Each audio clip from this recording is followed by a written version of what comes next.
Free free free ఎప్పుడు ఎన్నికలు వచ్చినా రాజకీయ పార్టీలు అందుకునే నినాదం ఇది. ఉచితానుచితాలు లెక్క పెట్టకుండా ఉచిత పథకాలు ప్రకటించేస్తూ ఉంటాయి. అయితే ఆ సాంప్రదాయానికి బీజం వేసింది మాత్రం ఈ అరవ రాజకీయమే.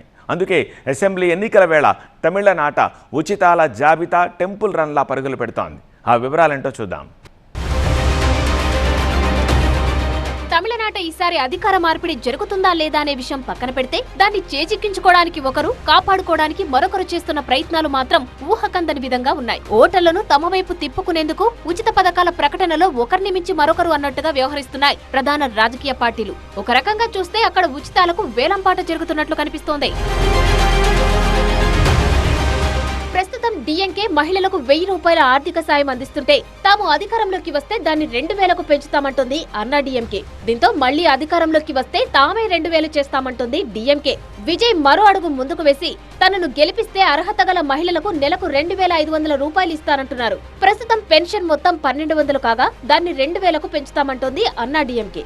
మహిళలకే పరిమితమైన ఉచిత బస్సు పథకాన్ని ప్రస్తుతం డిఎంకే ప్రభుత్వం అమలు చేస్తుండగా పురుషులకు కూడా అంటోంది అన్నా డిఎంకే. రాష్ట్రమంతా అన్ని బస్సుల్లోనూ మహిళలకు ఉచిత ప్రయాణానికి అవకాశం కల్పిస్తామంటున్నారు విజయ్.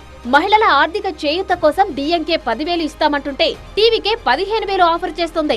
రైతు రుణమాఫీ, ఉచిత వంట గ్యాస్ సిలిండర్ల విషయంలోనూ పోటాపోటీగా ప్రకటనలు చేస్తున్నాయి పార్టీలు. పెళ్లి చేసుకునే వధువుకు పట్టుబట్టలు, 8 గ్రాముల బంగారం, పిల్లలు పుడితే బంగారు ఉంగరం, ఇలా కొత్త కొత్త పథకాలను ప్రకటిస్తున్నారు విజయ్. ఉచిత పథకాలు ప్రజల్ని సోమరులుగా మారుస్తాయంటూ తన సినిమాల్లో సందేశం వినిపించిన విజయ్ రాజకీయాల్లోకి వచ్చాక పంతా మార్చారు.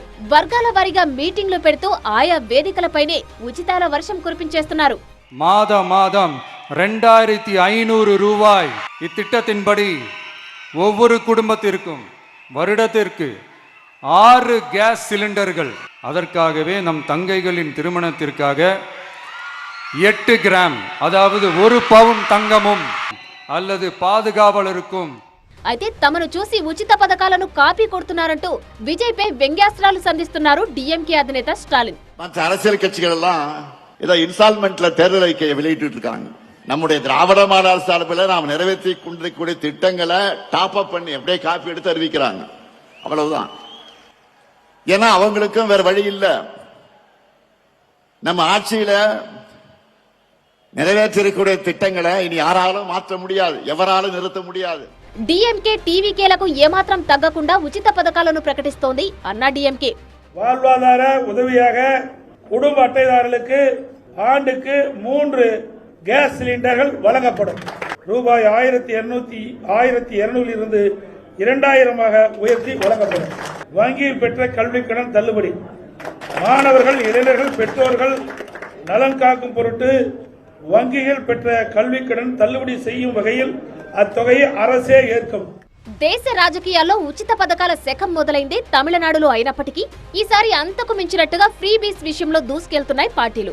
1978లో నాటి ముఖ్యమంత్రి దివంగత ఎంజీఆర్ అప్పటి ప్రజా అవసరాల దృష్ట్యా మధ్యాహ్న భోజనం, రేషన్ బియ్యం వంటివి తీసుకొచ్చారు. చాలా గ్యాప్ తర్వాత 2006లో డిఎంకే ఉచిత కలర్ టీవీలతో ఫ్రీ బీస్ పరంపరను మళ్లీ మొదలుపెట్టింది. ఆ తర్వాత సీఎం అయిన జయలలిత ఉచిత మిక్సీలు, ఫ్యాన్లు, గ్రైండర్లు పంచిపెట్టారు. ప్రస్తుతం తెలుగు రాష్ట్రాల్లో అమలవుతున్న చాలా పథకాలు అరవ రాజకీయాల నుంచి అరువు తెచ్చుకున్నవే.